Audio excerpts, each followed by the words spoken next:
You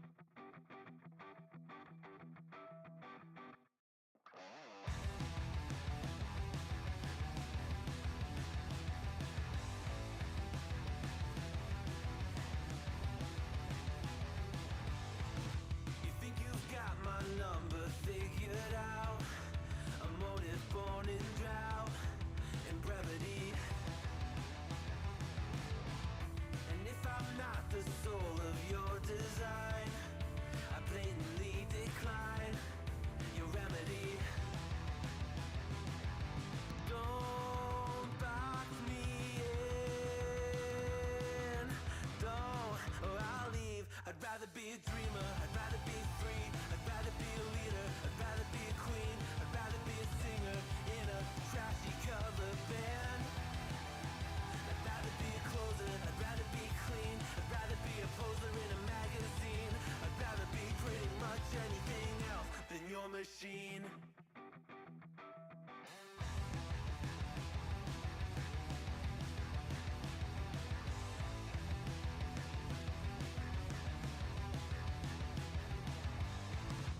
Wasn't always just a single shade, a palette full of gray in reverie.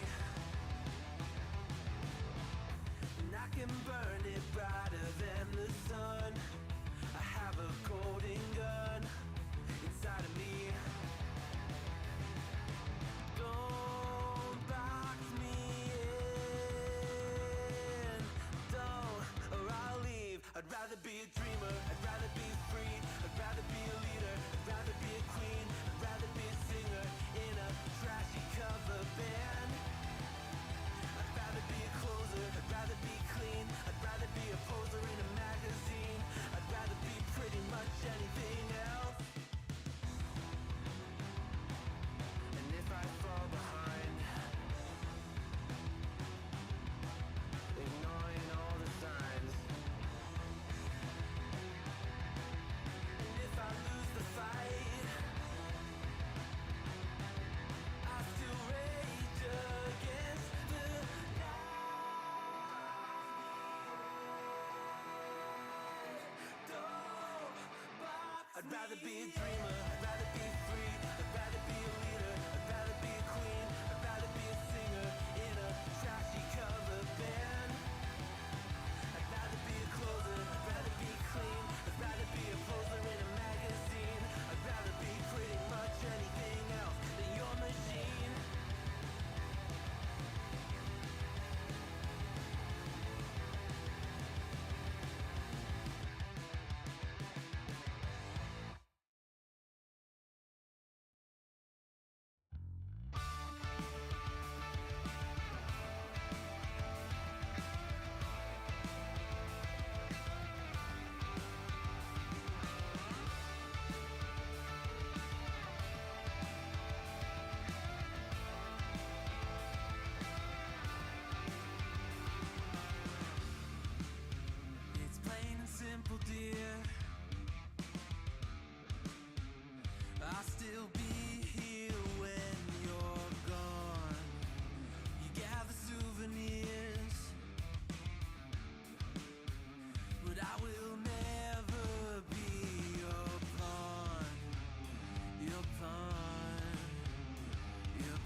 Welcome to the Monday stream. I hope everyone's having an awesome Monday, and I hope everyone had a good a good weekend. Welcome everybody. Bruno, welcome to the Woke Ollie Market Studios. True. How's it going? Welcome Nadia. Welcome BCat, Mouselander, Moanep, Bad Lefty.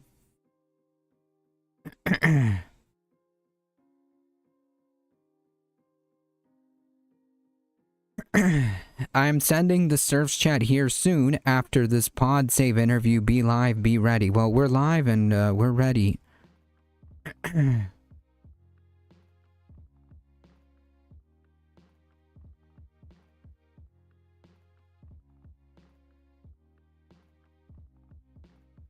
Ladybug, welcome.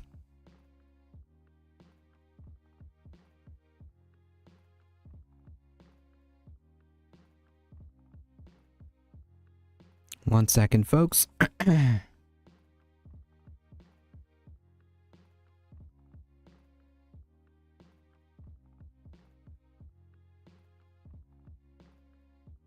Alright, we got ourselves situated. Yeah, stuff, as it turns out, has not gotten any better, or any, significantly any worse, regarding the war with Iran. It seems like, this is, going to be unless something happens, where Trump gets, you know, put aside and told that this war needs to end, it seems like this is just gonna keep grinding, and it shows no signs of it slowing down at this time. Just to be clear, Iran is the one that's going to dictate when this war ends, essentially.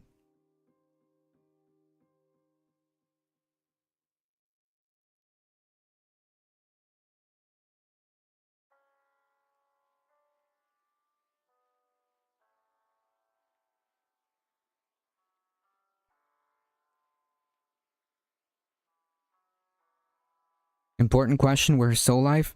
Good question, I don't know. Is it a 25th Amendment? I mean, yeah, in any normal circumstance it should be, but it's not, because there's a lot of people that agree with this. There's a lot of people that are okay. there's a lot of people that are okay with what's happening.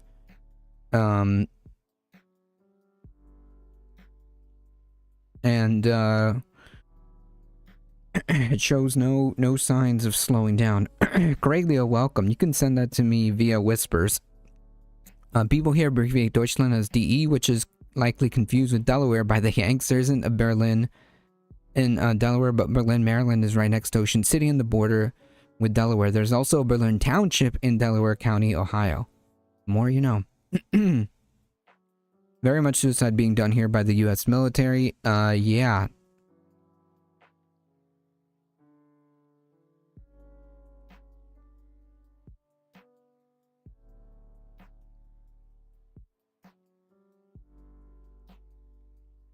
Oh, I got this. Yeah, this is probably a better article than the one that I had. So I'll just use this one instead. Thank you, Cralio. I had something, but I didn't find, I didn't have the chance to see this one. I think this is probably a better article than the one that I had, so I appreciate that. The United States are not going to make any gains. No, I don't think they. In fact, I would almost say like it's not just like unlikely, but it's kind of like the plan, right? At least that's what it seems like just to kind of sit there and do the forever war, churning the military industrial complex, to funnel more money into these private corporations. That's what it looks like to me. Netanyahu or whoever's running Israel after whatever missile took him out isn't going to stop blackmailing Trump with the unexpurged full video Epstein files. Yeah, I mean, no doubt about that. Israel is having a hand on these shenanigans for sure. It's not going to stop until Israel's not going to stop until they're stopped, essentially.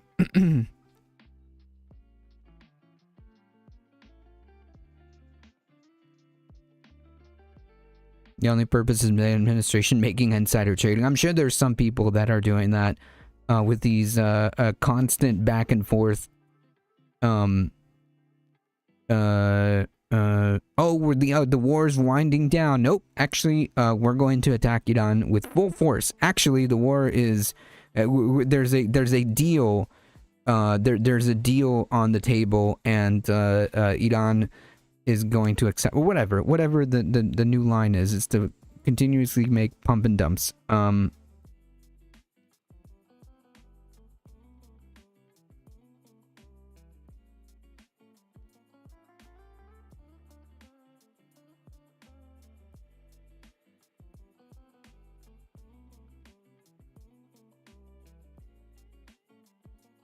Donald Trump is so corrupt. Oh, yep. John Lithium doing maximum internal damage and external damage before the midterms. The story is important. Sheriffs don't have the authority to seize ballots. Yes, that it caught my eye. It caught my eye 100%. Like I said, I think this article is probably better. So yeah, we're definitely going to talk about that.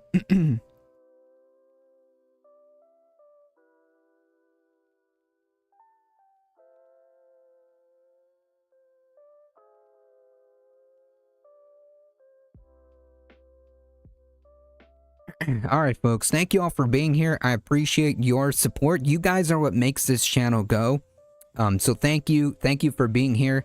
And we're gonna get started. If you want to support the channel, one of the best ways of doing so is by honestly spreading the word, folks. It really does help us out. The things that you guys have been doing to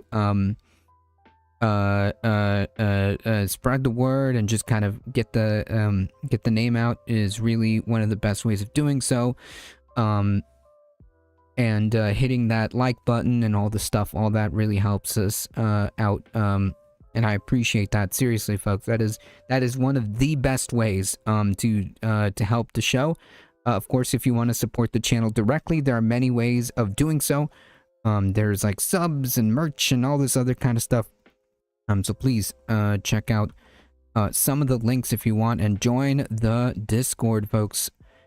Check out my show on this space every Tuesday, tomorrow at 7 p.m. Eastern time. Yeah, let's get started, folks. Sevs, welcome. Sevens.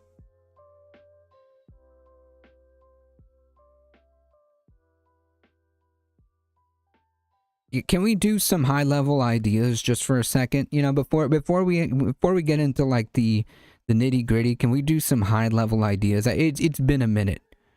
Okay, it's been a minute since I've engaged with some high level ideas. Ruben Clips does a great service to this program by making it possible for us to just flagging when Dave Rubin says something stupid, now, and also being judicious in it, because they could just like show the whole show. Yeah. Have a random clip just uploaded. I just want to make it clear. This was in the past. We'll get more specific in a minute. But Dave Rubin tried his hand at predicting where this war with Iran was going to go. And let's see if he gets it right, because according to Dave Rubin, he's pretty good at predicting things. After Iranian small boats. So allow me to make a prediction here in my prediction stuff. I'm not Polymarket, I'm not Kalshi, but I'm pretty good at predictions. And my prediction here is that everything that the media is now going to say about Iran's going to close the Strait of Hormuz and energy prices are going to go crazy and all these, none of this is going to come to pass. That isn't to say there won't be a little bumps here and there in the market, and it's not to say one random thing, bad thing might happen to a ship or something like that. But Iran has basically, their military has basically been decimated. Basically been decimated, yeah. Wow. I mean, like, if this guy, if I could describe the way this guy talks, he's like basically like is it Jim Cramer? He's like the Jim Cramer of politics, okay? Or one of the Jim Cramers of politics. I can only do high-level ideas if you promise me the recovery will be short. So they can keep doing PR stunts and having the second general of the 4th Command of the 3rd Wing of the Iranian Army show up on MSNBC. They can Hold on for a second. Wait, I want to see what the what? The first of the wing of the Iranian Army? Okay. And of the 3rd Wing of the Iranian Army show up on MSNBC. They can keep do that and make his threats and say, we're going to let things through if we like you and not if we don't. But it just is utterly irrelevant. We are the sheriff. And I know a certain amount of people don't like that. They don't really like America. They don't like American power. They don't like when we exert American power. And tough, I would say. By the way, they're giving me some numbers right now. So in terms of missiles that have been going out of Iran, in the opening days of the war, there were about 300 to 400 missiles going out, mostly going to Israel, but going to all over there are these 13 nations, as I've mentioned. Then a few days after the original. Yeah, like these people are saying like, oh, Iran is just like completely decimated, yada yada yada. But also Iran just showed that they can launch missiles that hit twice the travel that they originally thought. So as it turns out, Iran definitely does have a lot more capacity than that they originally thought that they had. Dairy Banny Maga Chuck Norris is dead. Yep. I saw that. Original salvo, it went down to 50 to 100. By week 2, it was 30 to 50. They have so many of these cheap, like, for all intents and purposes, I guess they're cheap, drones and everything. Like, they have not used their stockpile at all. They have not used their stockpile at all. Iran is very, very much still capable and obviously still operating. And the Strait of Hormuz is still closed. There is no deal on the table to stop this, as far as we know. Iran said that Donald Trump is lying, which obviously. So yeah, this is gonna go on for a while, folks. For a while. I mean, gas prices are still pretty exorbitant. They have not really fallen at all. The amount of time that it's going to take for all the infrastructure that's been destroyed to get back to normal, it's gonna be a minute. It's gonna be a minute.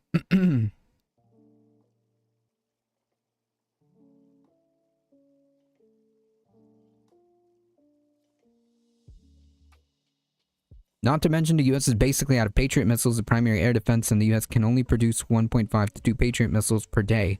Right, and like the drones and the other stuff that Iran has is like significantly cheaper, so that's not... Yeah, the reason why Israel has been getting struck with more frequency and more accuracy, as it seems, is that they're running out of these interceptors. They're running out of these air defenses because they're so expensive and intricate to make. You can't just like pump out interceptors like that. You just can't. Now it's 5 to 20. And they, as I said earlier, they have no more ballistic missiles. So they can shoot all sorts of different things, but it's the ballistic missiles that are the problem. It's a 95% decline in 2 weeks. So again, for all of the yapping people that are screaming about Donald Trump got us into war, Donald Trump said he was going to stop the forever wars. And that's what he's doing right now. Yeah, that's what he's doing right now. The forever, he's stopping. Listen, folks, we need to enter the final forever war to stop all forever wars, because this is going to be the only forever war we're going to be in for the foreseeable future. Got it? See, that's what we failed to understand of what Donald Trump was talking about when he said that he was going to end all forever wars. What he actually meant was he needs to get into such a forever war that there's not going to be any more forever wars. See? Got to read between the lines. 2 weeks into Oh, war. we're stopping the forever wars by starting a shorter war. I just want to make something clear. Dave Rubin made that prediction 3 days ago, as far as we can tell. Is that right? March 3 17th. days ago? March This Oh was my streamed 3 days god. ago. So unless he recorded this earlier and then uploaded it This is like wow. weeks later. Is he not aware of where oil prices are? He says he doesn't think that oil prices are going to go up or they're going to close the Strait of Hormuz. They have. They had then. It had already happened. I'm I'm going to go ahead and make a prediction. You know, this is like, did you ever see The Sting? It's it's like, Yes. and the way they front ran the horse race by getting, the horse race happened, and then they it's like a second before they knew what the outcome was, so that people could go and bet. I've never seen anybody make a prediction after the fact and get it wrong.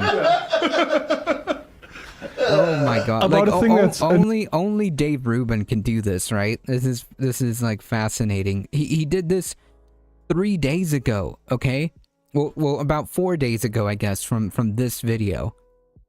That is astounding.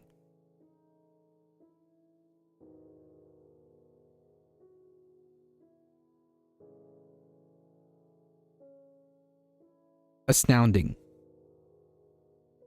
A libertarian hypocrisy. Yeah, makes perfect sense. Makes perfect sense. Acute crisis at the moment. Like Trump, just 45 minutes ago, Trump's pissed at NATO because they won't step up to the plate. Trump calls NATO out. Americans are paying Guyana for increased gasoline prices. I mean, we're increasing our gas prices because Israel told us to go to war for them, basically. As cowards over A straight true libertarian would never stand behind an authoritarian schmuck. Well, I've got news for you about libertarianism. of Hormuz as energy fears keep oil prices. That's 47 minutes ago.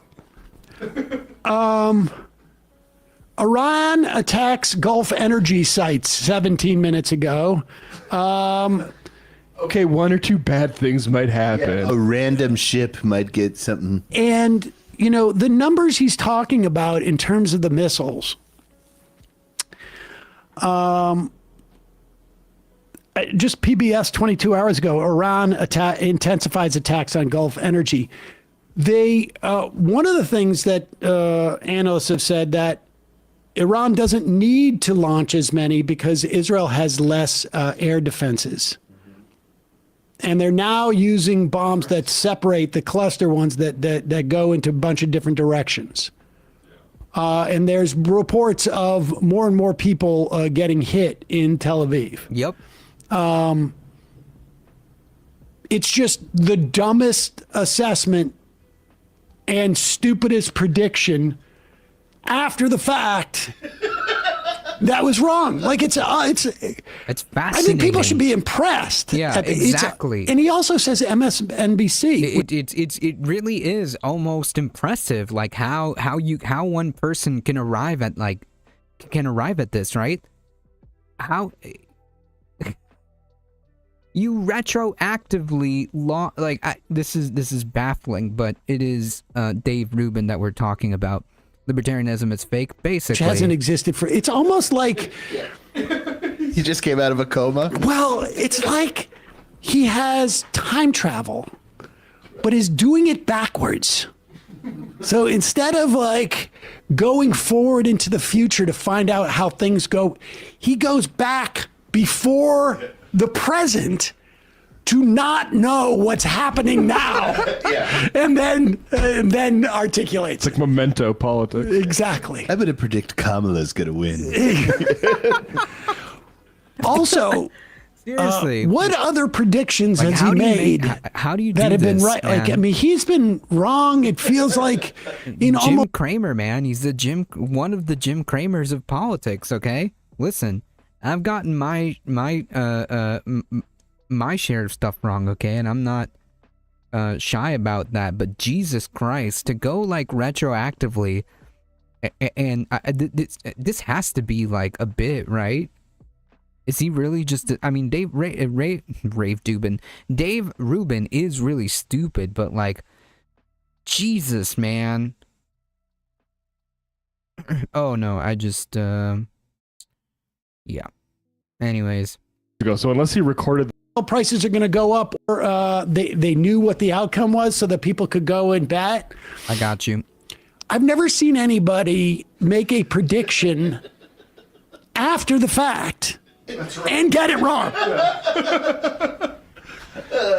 about a thing that's an acute crisis at the moment, like Trump. Libertarians are so obsessed with getting rid of the age of consent, so of course they identify with pedo Trump. Yep. Like libertarians just end up being a lot of the times either just profoundly stupid, or like they're just like fascist cosplaying as like people who pretend to like, you know, small government or democracy or whatever. Like it always ends up like that. Yeah. 45 minutes ago, Trump's pissed at NATO because they won't step up to the plate. Trump calls NATO allies cowards over Strait of Hormuz as energy fears keep oil prices. That's 47 minutes ago. Fantastic.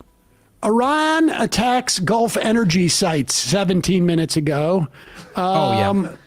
Okay, one or two bad things might happen. A random ship might get something. And Yeah, so where, like I said before, like people don't realize, like Americans or United States citizens, okay, this is not gonna just self-correct. Even if we stopped right now, okay, even if we got like a ceasefire deal, or the end of the war or whatever. Even if we did that right now, right this very second, it's not gonna go back to normal just like the next day. Okay, there is a lot. There is a lot of infrastructure that has been hit, and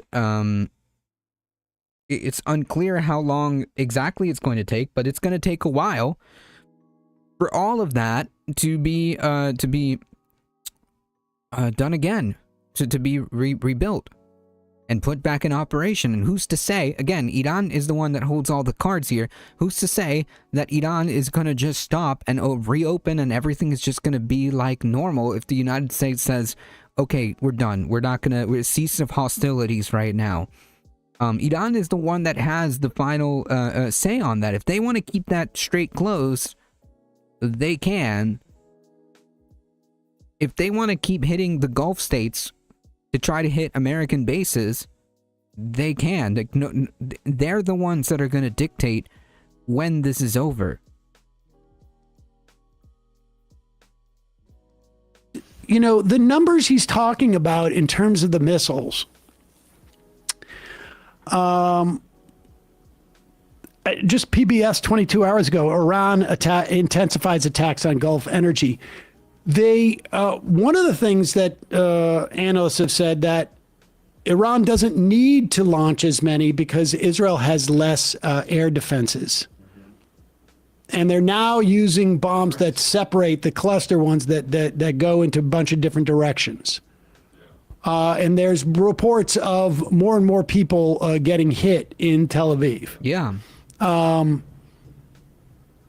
It's just the dumbest assessment and stupidest prediction after the fact that was wrong. That's what's blowing my mind. Like, it's after the fact. How do you? Whatever.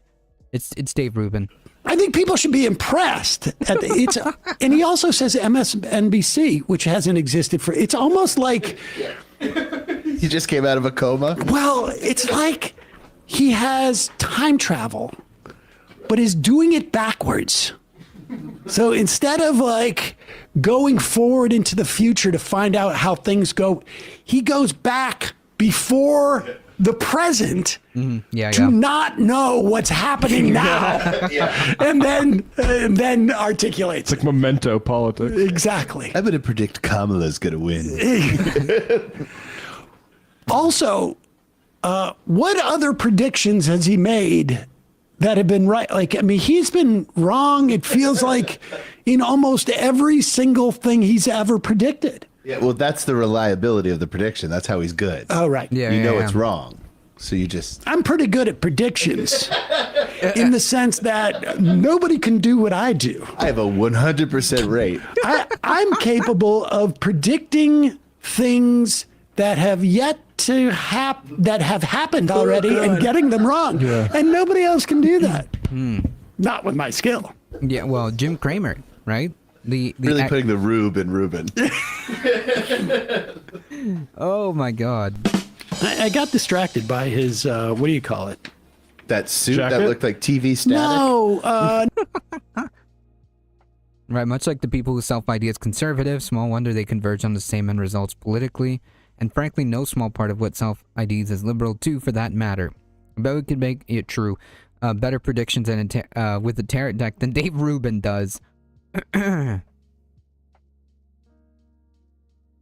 not the jacket. I mean, like, it's funny. Just a little bit of common sense, okay?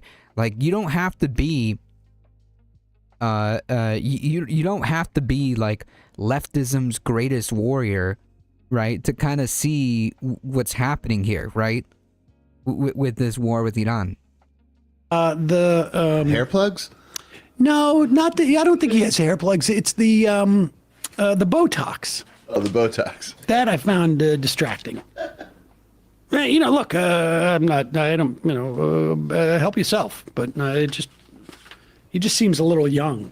You get over it. Well, speaking of a little young, happy 20th birthday, Barron Trump. I wonder if he would like to enlist in this war that his dad has. Our That's the troops one involved. thing when Is there people a height limit to join the military?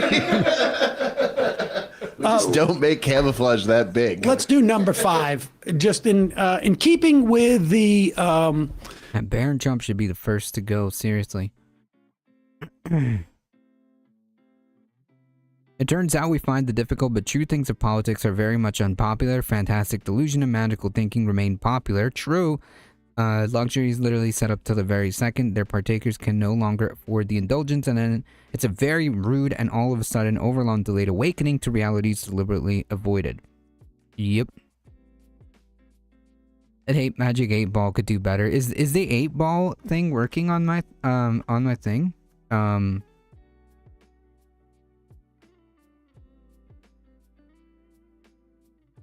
There you go.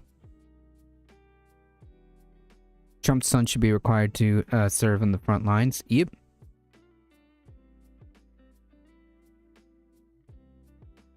I agree.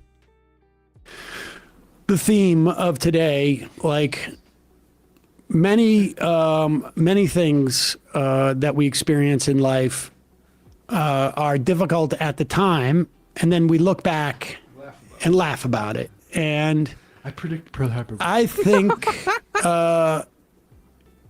it's more than likely we're going to look back on this era and cry and lament.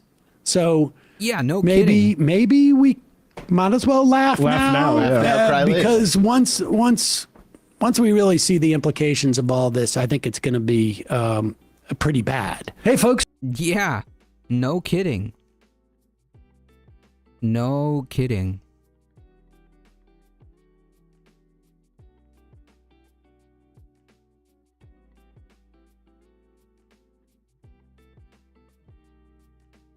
According to a new report that came out this week, it was a report from the Varieties of Democracy Institute at Gothenburg University. I hope I am pronouncing that correctly.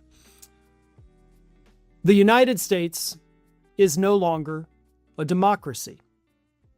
Now, the Varieties of Democracy Institute tracks whether or not countries are still considered functioning democracies. And before any of you Republicans and you MAGA idiots jump in the comments and say, we were never a democracy. Well, actually, yeah, like, I hold on.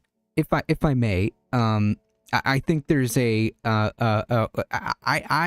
think there is a plethora of evidence to suggest that maybe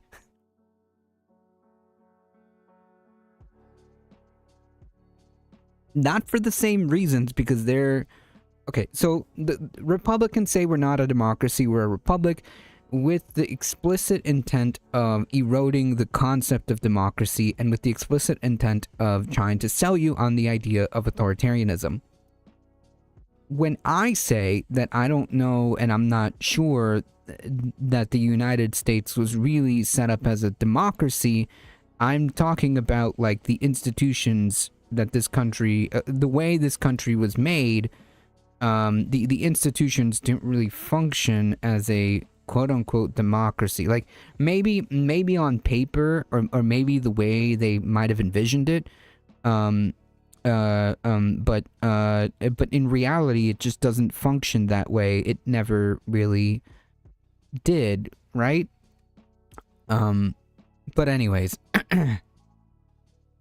a republic. Close, but wrong. We're actually, by definition, a democratic republic. supposedly. You see, a true democracy, which really doesn't exist hardly anywhere on the planet, is when the citizens just vote on the laws themselves. Like they don't have representatives, they don't have things like that. So yeah, we live in a representative democracy. But anyways, this may be just me nitpicking because I know Perrin isn't trying to like go down that route. So like for the sake of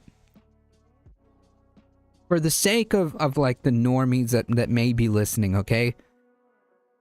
Just listen to what he's saying. Representative democracy doesn't work. I think that as long as capitalism exists as the foundational economic system, I think it doesn't matter.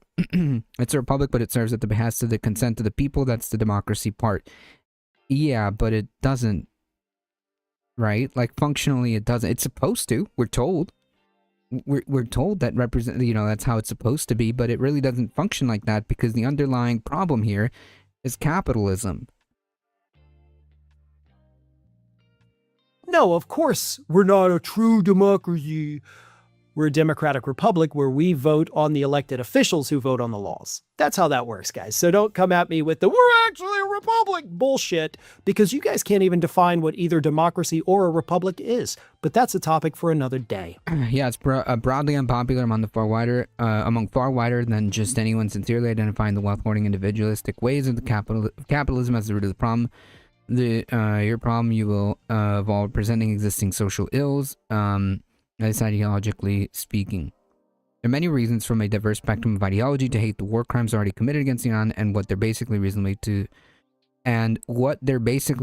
certain to predicate. Yeah. Democracy only functions if you don't let the oligarchs run the economy. Well, yeah, essentially that's exactly my argument, right? Democracy doesn't work in whatever format you have as long as there's capitalism. As long as the foundational economic system is capitalism, democracy in whatever ways you want to put it is always going to be corrupted eventually, okay? Some may have more guardrails in place which may delay the process, but eventually capital corrodes democracy. Yes, it's supposed to. The consent doesn't exist because it's not informed. Power is too opaque. Kind of, but I blame capitalism for making it so, right? right? Like whatever critiques, it all boils down to capitalism. It really does, because when you have such concentrated wealth, right, which translates to really power, this is inevitable. It corrodes democracy in whatever format that you have. And it has finally reached liberal residents of the metropolar proper. There's a left and right version of that argument. Right, the right says that to backdoor in their authoritarian glazing tendencies. Exactly. Yep. There's no left versus right. It's top versus bottom. Well, that is left versus right. It's capital versus the proletariat, right? In a way, without subjecting them to actual scrutiny, analysis, or critique. Yep. Because apparently we're neither of those anymore, according to the experts. Let me read you this. So, like, the point being is, like, if you're a normie, this kind of is like important, okay? Because you may not engage with politics like we do, but if you happen to be a normie that doesn't really follow politics, and you think that the United States is a democracy or anything like that, We've got news on that front, I'm afraid. Also, Scott is saying that money is speech as a reconciled compromise in our democracy since the United was a turning point that history books will talk about. I think it's one of the turning points, but yes. I think it's one of the turning points, but yeah, the fundamental argument is that capitalism corrodes.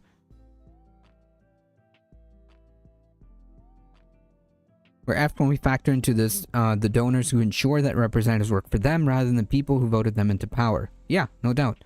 Meanwhile, the left says that to point out the ways in which the extent does genuinely value democracy. Yep. Well, maybe winners write history. Kind of. Kind of. There is no escaping the truth, right? Like even even people, even the winners, right? You can't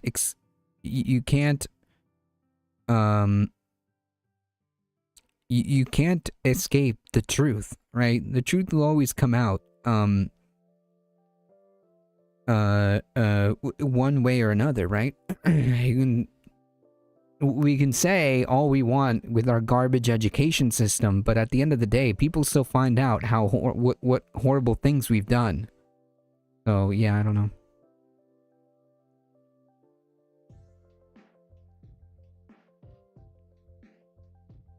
So why is it impossible? Show me the scientific paper. That's a falsifiable question. And one I'm frankly out of patience. I've had my obvious intellectual inferiors serve up platitudes as a response to. Like they won't do the work, and I'm starting to suspect they can't. Yep. Yep.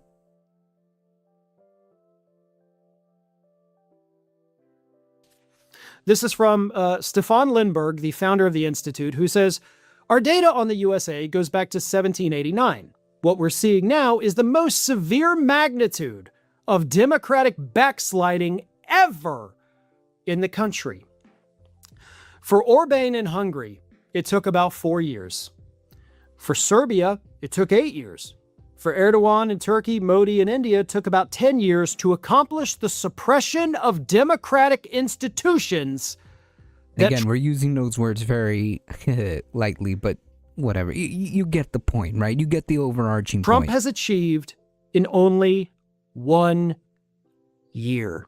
Fantastic stuff happening.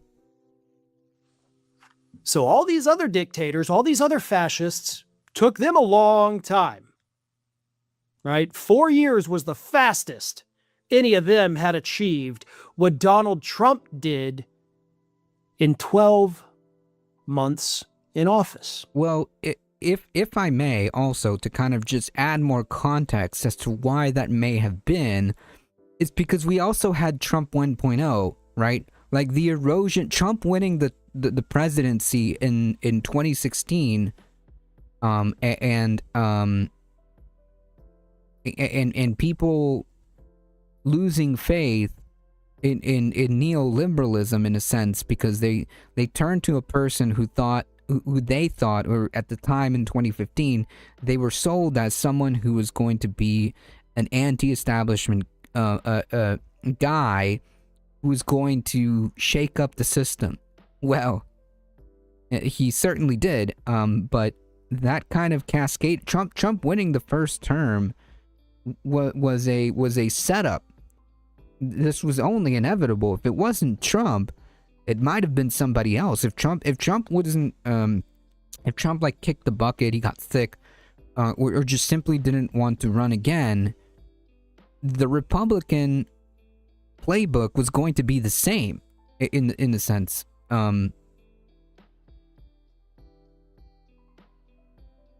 Yeah, and politically, whether you will just surrender to it as inevitable, collaborate for some perceived benefit, exactly right, or actually fight back, do or die. You don't fight because you know you will win. You fight because fighting seems better. If the contest were decided, would there be a fight at all? Yep. Yeah, Trump actually took 8 years. Right. So that's exactly it. Like all of this was kind of set up already. To be this way. The failed assassination got him elected the second time as well. I don't know about that. I'll be honest. I don't know about that. I think that a lot of the blame, maybe, but a lot of the blame goes with mostly, I would say mostly Joe Biden. I would say that mostly the blame as to why Donald Trump got elected again is mostly Joe Biden. Mostly, the second tier of that is the DNC, and the third kind of order of that is Kamala Harris's campaign strategies, and poor decisions on the campaign when she might have. There is I could have easily seen a scenario where Kamala Harris could have won easily. But yeah, more like conquerors have a head start on covering up their crimes. True. Assassination tremendously boosts popularity as well. Yeah, but I don't know about this one. I mean, like maybe there was like a bump after that, but like nobody really cared, to be honest. It kind of just happened and everyone's just like, Like, did you notice that? Like, when the assassination attempt of a U.S. president, right? Like, when all that happened, how quickly did the news change? Did the cycle change? It was pretty quick, considering what happened. Considering what happened, it kind of like left the news cycle pretty quickly. As far as like, you know, big incidents like that. But anyways, the point being is I feel like there's a lot more blame. You're right, it wasn't the only factor, but I feel like there's a lot more blame to the decisions that not just the DNC did, but the decisions that Joe Biden did to stay in the race, to stay as the presumed nominee, when he should have just stepped down and allowed a proper primary to play out in the time, in a timely manner. I think that was besides the other factors that I mentioned, I think that was the biggest factor, honestly. Anyways, yeah, then she went touring with Liz and Dick Cheney. Gerald Ford, Redmond Barry, welcome, was the target of assassination. He lost to Jimmy Carter. Yeah, but Trump is a effing cult. Right, yeah. I didn't think the shots at him like, I didn't think of the shots at him like that, but yeah, it was a news cycle like Sonic the Hedgehog, seriously. And it's not Obama or Trump? Oh, yeah, Trump. just that he is a fascist. It's not just that he's overthrown two separate governments and is now, of course, working his way to Cuba. It's this, too. In Donald Trump's first year as Gary president, Bennett, welcome. he signed 225 executive orders, whereas the Republican-controlled Congress passed only 49 new laws. Meanwhile, the Supreme Court has also mostly abdicated power, and even when it does strike down Trump's executive orders, he just circumvents it, That's according true, to Lindbergh. Sevens. He points out that there are more than 600 ongoing judicial procedures against the Trump administration in the courts. our country is in fact being destroyed. Or as the kids that is say, or as the kids say, we're cooked, folks.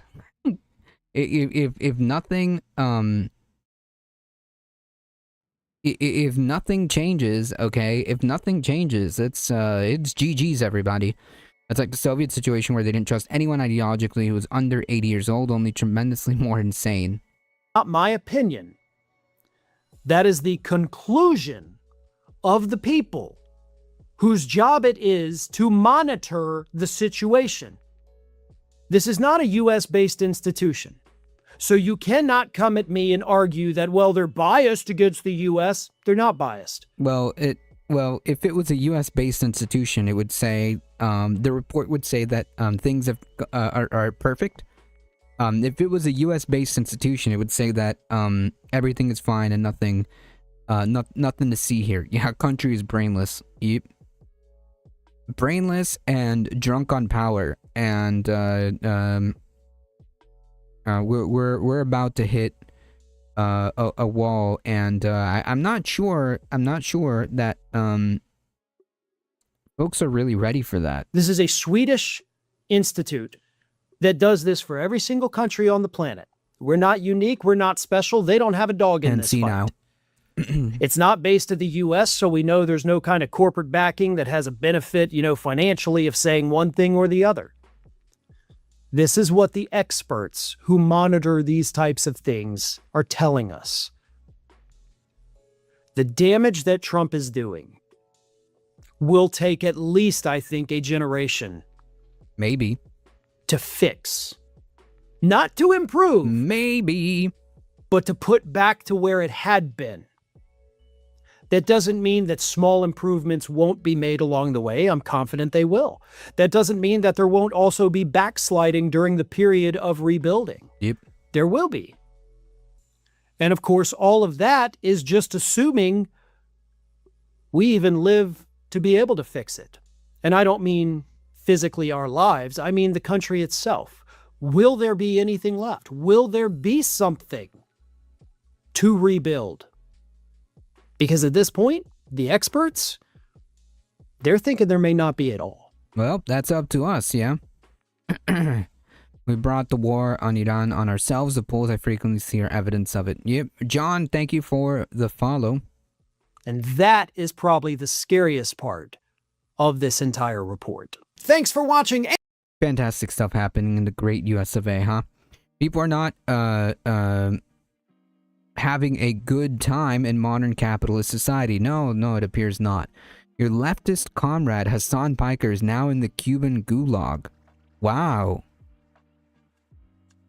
Wow, my leftist comrade Hassan Piker, Jesus, is now in the Cuban gulag. Wow. Wow.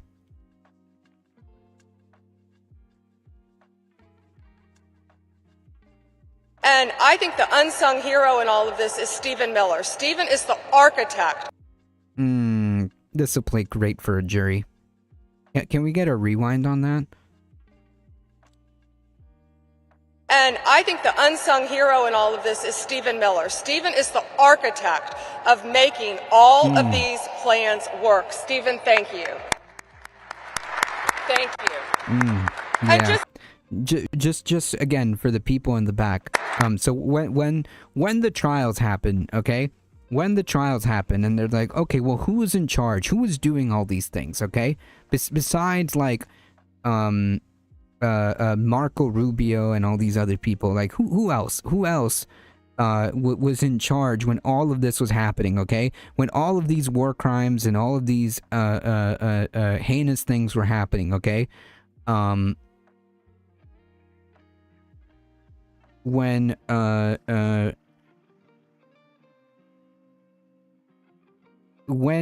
they play this, this will, when it happens, this will play great for a jury. There aren't any gulags in Cuba. Do they let him stream from said gulag? Probably. It will not be fixed because the next president will be delighted to have so much power. The only gulag in Cuba is the one the U.S. made for the entire country for the last 60 years.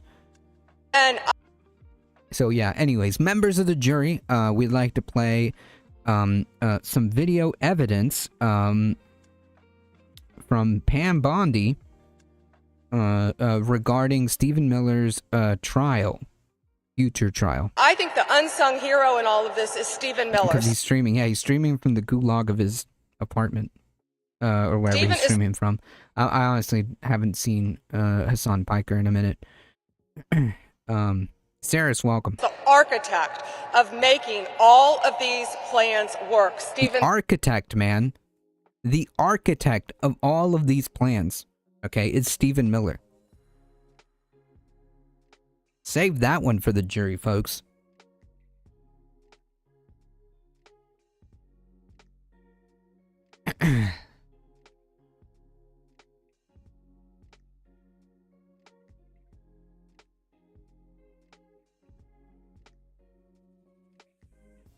What's the matter?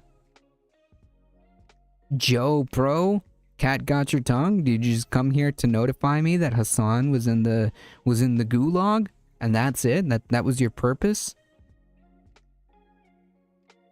I swear, these trolls, we used to have better trolls. We used to have better trolls. There's no putting back, right? Because history just keeps going. Time waits for no one. That's a good point. There is building something in the future to as good, if not better, functionally similar to maybe to before. But that's as close as we'll ever get. Yeah, yeah, one thing is for certain, like, we cannot, if there is going to be a path forward, until time travel is invented, if there is going to be a path forward, it's gonna have to be created from the ground up, and it's going to have to be done with the understanding that this system is not working. The system is corrosive. The system is broken. We just can't do this. We can't do the capitalism thing, okay? We just can't.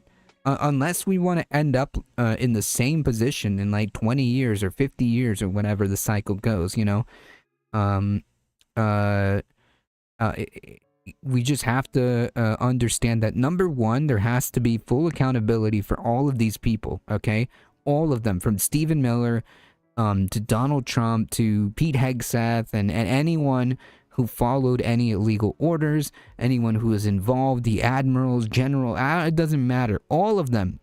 There has to be a reckoning, the likes of which perhaps may make the Nuremberg trials look like child's play, and that goes for top to bottom. And of course, the second part of that is the understanding that the system, this economic system, just doesn't work. Okay, not like this.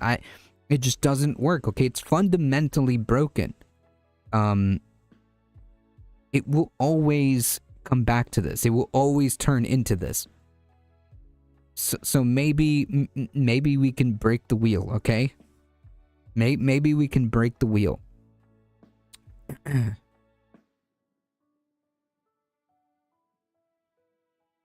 Yeah, Herr Miller. But to Farron's point, okay? There is a couple of things that are very alarming that are happening. So just to kind of piggyback off that video, we'll talk about this, and then we'll talk about what Kraylio sent me earlier. The Supreme Court sounds skeptical of late arriving ballots. You know, this little thing called your vote. But who cares about that, right? It's not important. The Supreme Court's conservative majority on Monday today sounded skeptical of state laws that allow the counting of late arriving ballots, a persistent target of mail-in ballots, a persistent target of President Trump. A ruling likely to come by late June that bars counting ballots arriving after Election Day would send officials scrambling in 14 states and D.C. just a few months before the 2026 midterm congressional elections to change their ballot rules. Fantastic. And again, folks, if this kind of stuff does end up happening, prepare for it, folks. Prepare for it. Seriously. Capitalism can't be managed. We already tried to fix it once. It doesn't work. True. Richard Wolff is right. True. Well, yeah, Richard Wolff is right in a lot of things with regards to Marxism and capitalism, and being anti-capitalist. So I have one of his books. Some 300 to 400 years of trying to fix various ad hoc fixes. Capitalism is an early started with slavery, going on with remediated, and sometimes also just the old school slavery, which, I mean, for all intents and purposes, it's still a thing, right? We just put people in prison and make them work, right? It's the same. Capitalism is an early 19th century economic theory. Enforcement is always selective. Yes. Why am I not surprised? It's a power play. Yep, it's a power play because they're seeing the writing on the wall that the broad population doesn't really want this. The broad population is very angry, mostly, at this, and the only way that they're going to keep power is try to diminish the vote, essentially. At least that's the goal. I don't know if that works out the way they think it's going to work out, but the point being is that in their head, the point is we want less people to vote because that is how we're going to maintain power. Okay, because at this current juncture, our seats of power being threatened. So we're gonna have to do what we're gonna have to do to maintain that. An additional 15 states that have more forgiving deadlines for ballots from military and overseas voters could also be affected. The legal challenge is part of Trump's broader attack on most mail balloting, i.e. elections, which he says breeds fraud. Obviously, there's no evidence of that. Wolf sounds like a Titoist. I don't know who that is. I'm gonna be honest. Trump does know he can't go for a third term, doesn't he? I think it's been told to him. There's been certain clips of him saying that he understands that that's not possible, but I don't think he cares. I mean, nobody's stopping him with all this other stuff, so screw it, right? I mean, if nobody's stopping you, sure. Why not, many people are saying that I should be the president for life. Can you imagine that? Nobody ever expected me to be here doing 3 terms, but here I am. The pretext to throw out votes don't need to line up with the facts on the ground. True. True. Very true. Which he says breeds fraud despite strong evidence to the contrary and years of experience in numerous states. Trump has repeatedly claimed that his loss to Joe Biden in 2020 resulted from fraud, even though more than 60 court decisions and his own attorney general said that argument had no merit. The court heard arguments in the case for Mississippi pitting the state against Trump's Republican administration and the Republican and Libertarian parties. At issues whether the federal law sets a single election day that requires ballots to be both cast and by voters and received by state officials. While no explicit reference to the 2020 election, several conservative justices gave voice to some of Trump's complaints. Samuel Alito, of course, wondered about the appearance of fraud in situations where a big stash of ballots that arrived late radically flipped an election.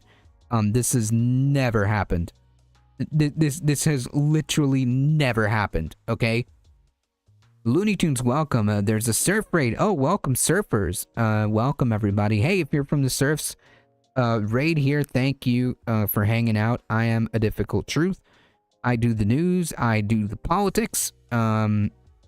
If you enjoy your stay here, please feel free to do all the things, right? Make yourselves at home. Press the subscribe button, the like button. Grab yourself a drink and just hang out with us as we maneuver this this reality here together.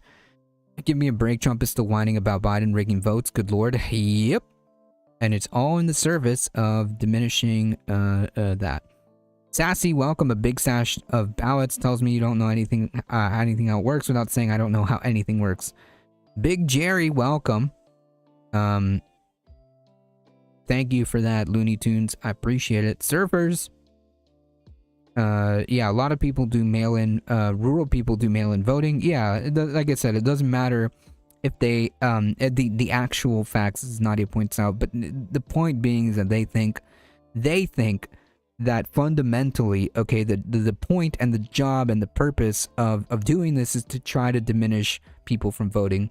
And if some of their own constituents lose that, then so be it. You know, whatever. It doesn't matter. They want people to distrust the elections, and they want people to not vote. So just to be clear, the Supreme Court justice, wondered about the appearance of fraud in situations. By the way, these are fantasy situations. Okay. These are delusional. Okay. That in the very sense of the word, this is delusional. Okay, thinking that there is going to be a situation where you're just gonna have like a cartoon, like a big stash of ballots that would radically flip an election. That's not how that works at all. That's never happened. Okay. At the point is we have a delusional leader. Yep, and no one's stopping him. Conservative doesn't mean being dumb as shit and then getting mad at each other for people noticing. Well, what do you think, Mr. Wokey woke? A difficult truth will say about your favorite president, me. Is he still saying bad things about me? No, Mr. President. Supreme Court literally values its own delusions more than reality at this point. Yeah, they value their own position and power. And they are a servant to capital, right?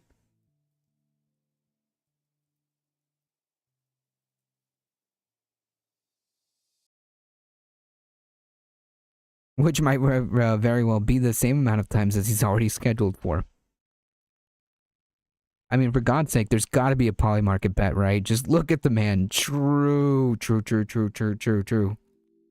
The anti-woman voting rules primarily affect Republican women if enforced by the letter of the law. The reality will not be that. Odds are to create a presumption that a woman is ineligible to vote, and from there throw out Democratic women's votes. I mean, yeah, I wouldn't be surprised. Nadia, if that's the game plan here, because like, yeah, you're right. It will affect Republican women, but how that gets implemented may be just as you mentioned earlier, selectively. That is very, very, very, very much a plausible and very easily seen path. Yeah, no doubt about it. Defending the state law, Mississippi Solicitor General Scott Stewart pointed out that the Trump administration and its allies in the case have yet to submit a single case of fraud due to late arriving mail ballots. The court's liberal justices indicate that they would uphold the state laws with post-election day deadlines. The people who should decide this issue are not the courts, but Congress, the states and Congress. Forcing states to change their practices just a few months before the election risks confusion and disenfranchisement. Is the point, especially in places that have relaxed deadlines for years. State and big city election officials told the court in a written filing. California, Texas, New York, and Illinois are among the states with post-election day deadlines. Alaska, with its vast distances and often unpredictable weather, also counts late arriving ballots. Incidentally, most of those are red states. Texas is a big red state, supposedly. Violet Quinlaw, welcome. Most conservative women have a different last name to birth name, are ineligible to vote under the new laws. Yeah, should that SAVE Act pass, yeah.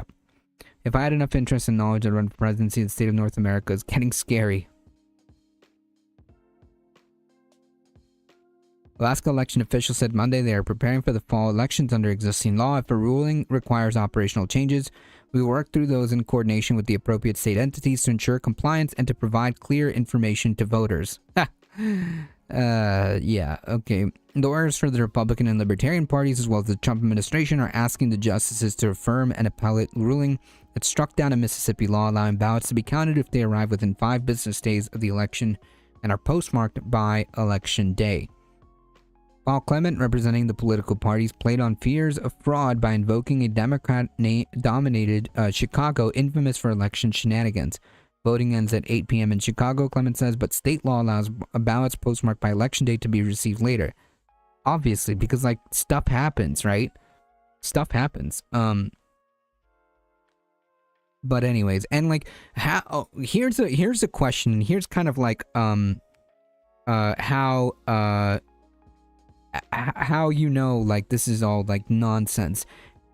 How often, okay, is an election decided or had to be overturned because so many mail-in ballots came in after the fact that were counted? Has that ever happened where we had a situation where an election couldn't be called because there was so many mail-in ballots coming in from after the election day that it could have affected the outcome? I have never seen an election like that where mail-in ballots were going to come in a couple days late after the election that would have overturned that.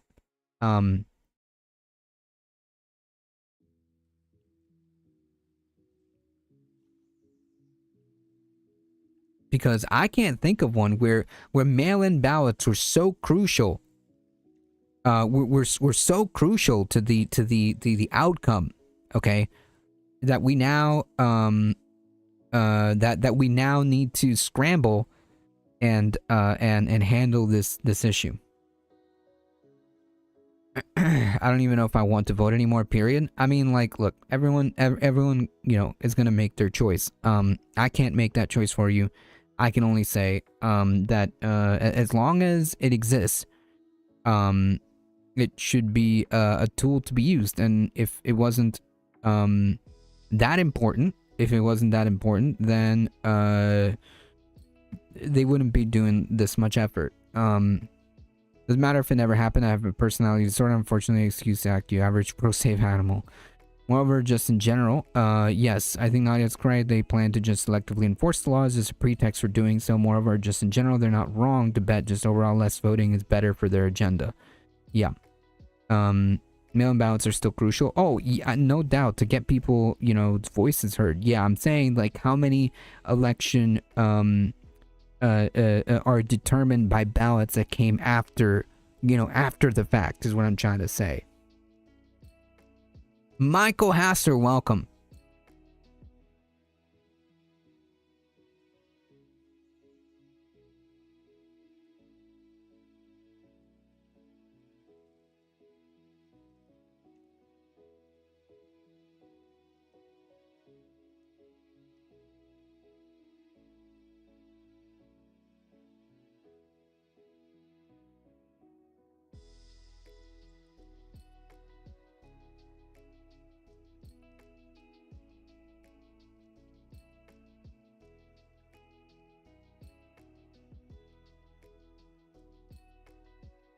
And say you have to show ID to vote like every person. No, I don't think that's law yet.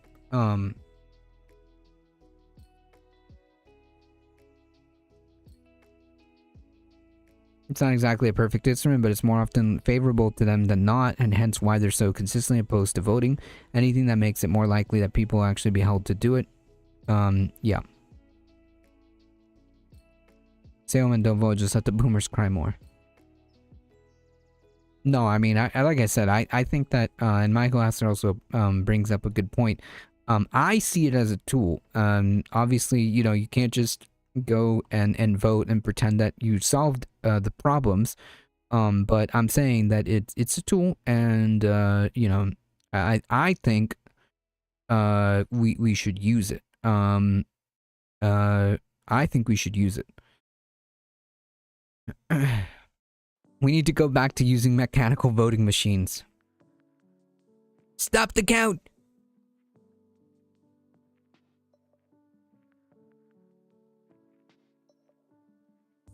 A voter paying close attention to the election returns could, in theory, try to swing the election by submitting a mailed ballot to the post office after the polls were closed, he said. I'm not here to say there could ever be voting fraud in Chicago. Yeah, okay, dude. Yeah, like, again, these are just fantastic scenarios that they're just imagining that are happening, okay? That are just imagining. It's in their head. Sotomayor had earlier needled Clement that under the ruling he sought, the Bush versus Gore decision that decided the 2000 election in favor of Republican George Bush would have come out differently because military ballots that broke heavily for Bush in his 537 vote win wouldn't have been counted. Clement disputed that point to just seem more concerned about the cascading problems that could arise no matter who wins the case. Ballots could be received until the start of next Congress, 2 months after the election if a state wanted to, Neil Gorch suggested. He said reality is insufficient for a SAVE Act after all the BS they force people to go through to get it. Yeah, it might be a state to state thing, to be honest.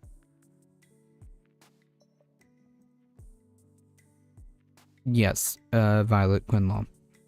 On the other side, Justice Elena Kagan said the logic of the challenge to late arriving ballots would also be used to rule out early voting and absentee ballots.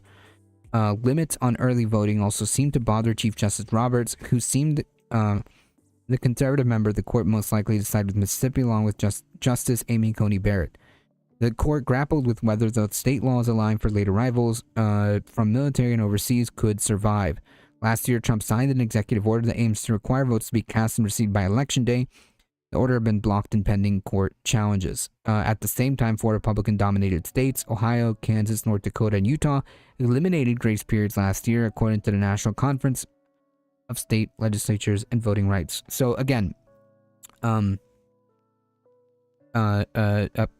attention if you live in Ohio and any of these states. Things have changed. Okay, so make sure that you're aware of these kind of things.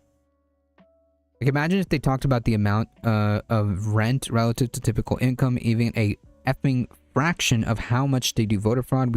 We know why they won't. Yep. One of the biggest tells that they're full of ish is how they don't spend any money, any amount of time on actual real issues. Meanwhile, they have endless amounts of time, apparently, for distant, at best, hypothetical issues. Yep.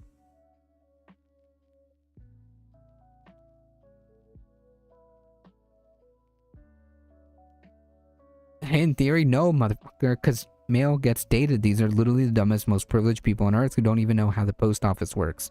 No, I'm thinking some of these people are well aware, and it's on purpose. In striking down Mississippi's grace period, Judge Andrew Oldham of the 5th U.S. Circuit Court of Appeals wrote that the state law allowing the late arriving ballots to be counted violated federal law. Oldham and 2 other judges who joined the unanimous ruling, James Ho and Stuart Kyle Duncan, all were appointed by Trump during his first term. Nice. Behind here, what a coincidence. Yeah. Well, that's good. Pay attention, folks, because you know, these people are doing this stuff, and people may not be aware. People may not be aware.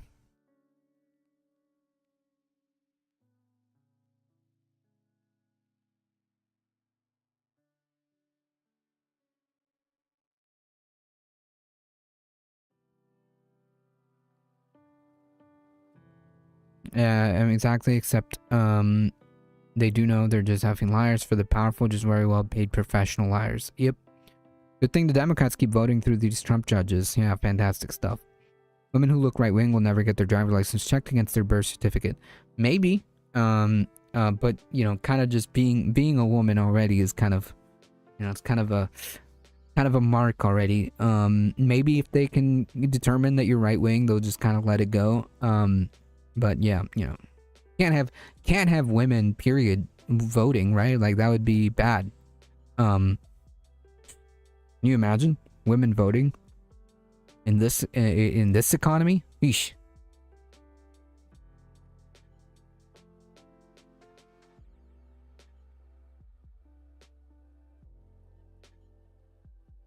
So stuff is happening in airports, apparently. I'm being told.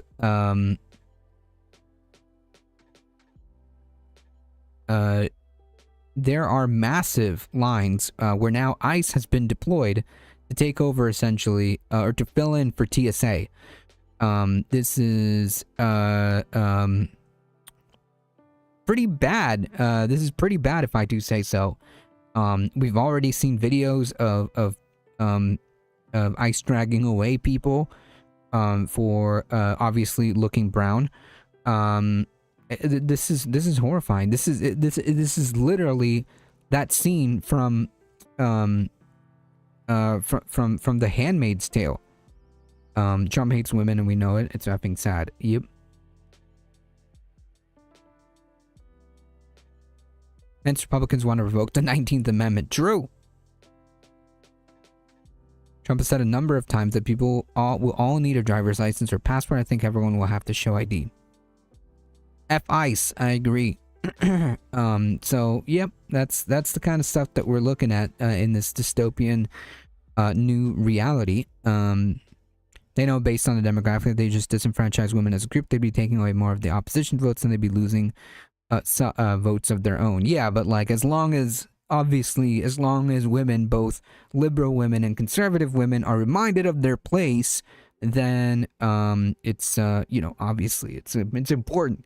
There's a question of race, but whether the mechanism they've chosen is one that in fact equally cuts across women as a category, whether or not it's more likely statistically to follow on a woman of a particular bent politically. Yeah, I mean, I think it's equal opportunity, right? Like, why would you, as a conservative, want women voting, right? In conclusion, revolution or bust. True. ICE agents love targeting women. Yep. So yeah, Trump is purposely keeping this airport kerfuffle going because he wants more suffering, I guess. I don't know. Bad stuff. It's a bad time to fly. It's a bad time to drive and do road trips too, because either way, you're cooked. Liberal women a lot more likely to have their own last name still. Yep, that's true.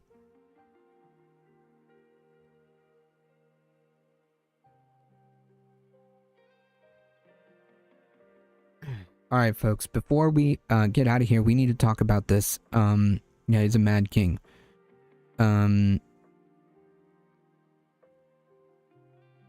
before we get out of here, this is important. Just kind of go piggybacking off the stuff with the Supreme Court and what Farron Cousins was talking about. There's a situation developing in California here. California sheriff running for governor, which is wild, is seized more than 500,000 ballots from the 2025 election. Yeah, this is a massive overreach of power. So the guy running for governor is seizing ballots. Not his, obviously not his election, but nonetheless, this is pretty concerning. Barely even able to enjoy the franchise, not 100 years on paper, and they already want to take away. How many incontrovertible proofs of necessity or revolution need to pile up? Yep. Why can't he be arrested? That is a fantastic question. That is a fantastic question.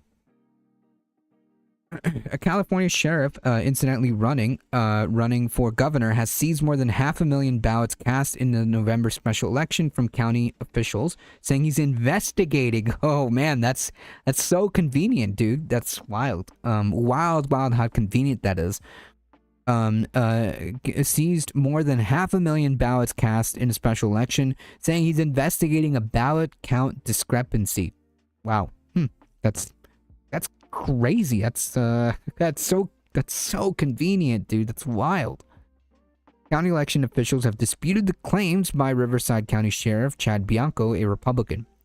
California Attorney General Rob Bonta, a Democrat, called Bianco's move unprecedented. It says designated to sow distrust in elections. And I would also echo what Crelio is saying. What on what authority and what law is this like being allowed? Like, why is this guy not in jail for touching ballots that he's not legally allowed to do? I'm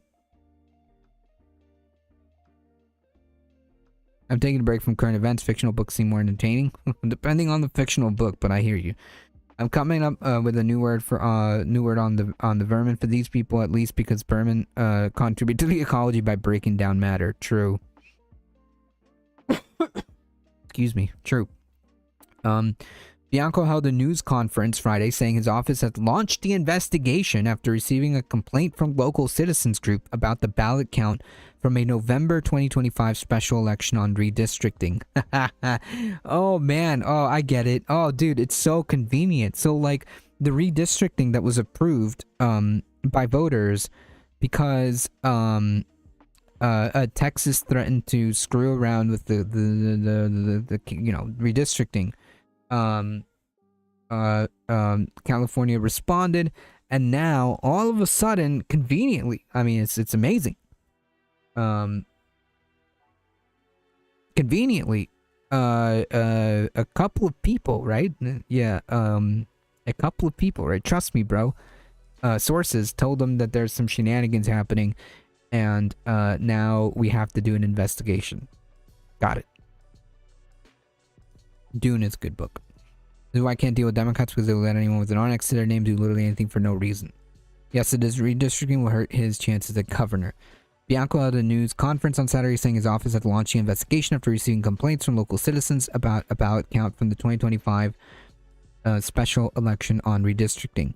In special election, voters approved a measure to redraw congressional district lines to favor Democrats. In the upcoming midterm, the measure passed in the county by a margin of more than 80,000 votes. 80,000.